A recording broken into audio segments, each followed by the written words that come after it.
নমস্কার বন্ধুরা, আজকে আমরা একটা কবিতা পাঠ করে তোমাদের সাথে শেয়ার করব। আজকের কবিতার নাম বিনিয়োগের মন্ত্র। শোনো জগৎ, শোনো এই সময়, যেখানেই লক্ষ্য আমার সেখানেই জয়।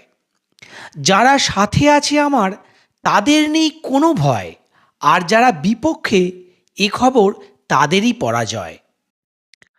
আমি কারো অন্ধ ভক্ত নই, শোনো কান পেতে, যেটা তোমার হাতেই নেই ভয় পাও কেন তাতে। দীর্ঘমেয়াদী বিনিয়োগ যদি করো সঠিক চিনে, সাময়িক এই ওঠানামা টিকবে না বেশি দিনে।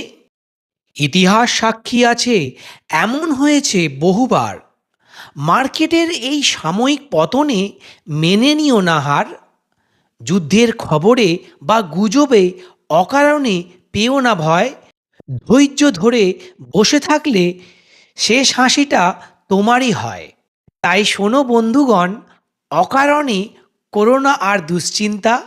ফিরে আসবেই ঠিক সেই দাম, যদি সত্যিই ভালো হয় তোমার সেই কোম্পানিটা। নমস্কার বন্ধুরা।